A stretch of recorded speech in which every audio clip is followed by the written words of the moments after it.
Well, I took my first degree in political science, and I was interested in motivation for social conflict primarily. And at the time I took my degree, and I suppose it's probably similar now, all the explanations for social conflict were economic. You know, people are basically fighting over resources of one form or another.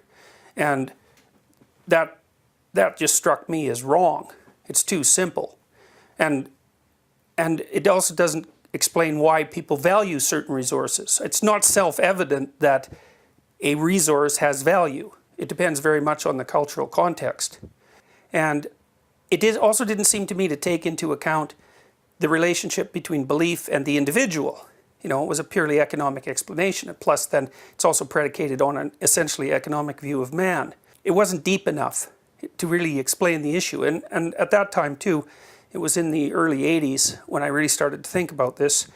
It was sort of the second peak of the Cold War, and people were very, very worried about nuclear destruction. You know, it was a constant background concern. And so part of what I was curious about was how belief could be important enough so that people would be willing to put life itself at risk to have produced this insane standoff with these tens of thousands of nuclear weapons. And then there was something beyond that too, because you can explain some of that with just with territoriality. But there was an element of gratuitous violence that characterized situations like those in Nazi Germany and also in the Stalinist camps, and in lots of other places as well, but those were the two that really stood out for me, that I felt couldn't be explained by, well, certainly not by a resource theory, or even really by a theory that had anything to do with territoriality. There was some other element that was more metaphysical, that wasn't being attended to. You just couldn't account for those sorts of things. You know, it's one thing to kill people. You can even make a rational account for that under many circumstances, but to make them as miserable as possible while you're killing them, and then also to do it in a manner that's counterproductive with regards to your own ends, because that clearly happened in Nazi Germany.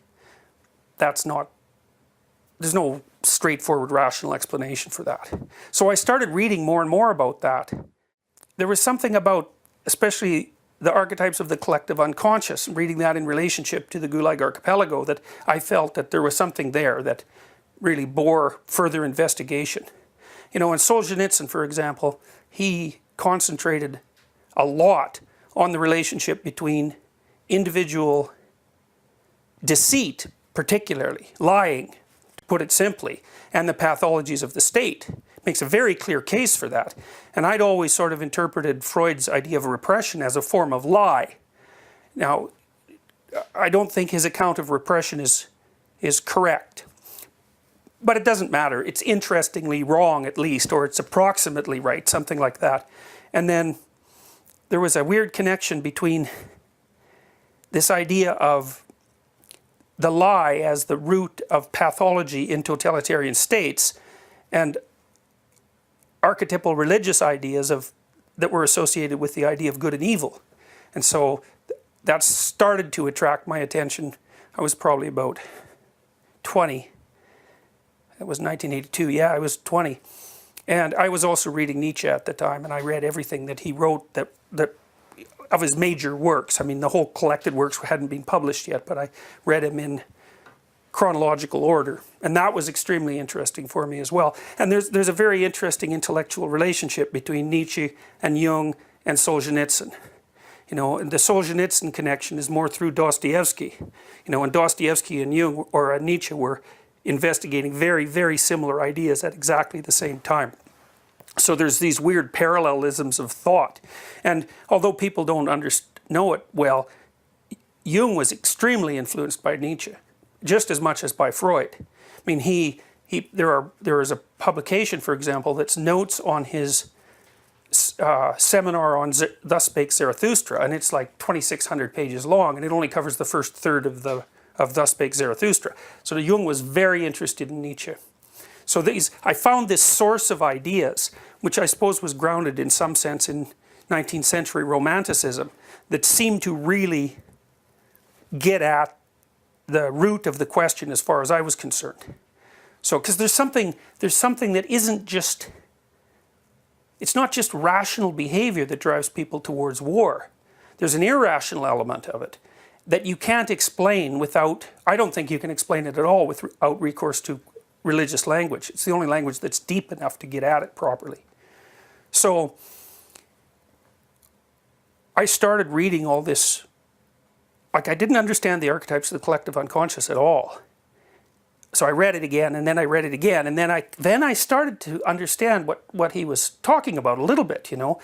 The idea that there were patterns of action and perception, in a sense, or cognitive categories, that's another way of looking at it, that lie at the bottom of our thoughts. They structure the way that we look at the world. And they have a deep evolutionary basis, and they have the quality, in a sense, of gods. And that really frightened me, that idea. You know, one thing Jung said, which I really love, he said, people don't have ideas. Ideas have people. I thought, oh yeah, that's a really interesting way of looking at it. It's like Richard Dawkins' idea of meme. It's funny to read Dawkins, because Dawkins is someone who is almost to the point where he could read Jung. Because his idea of memes and the archetypes are very, very close, except the meme is a trivial concept compared to the archetype. So an archetype is like a meta meme in a sense. It's deep, it's so ancient that it's tangled up in our biology.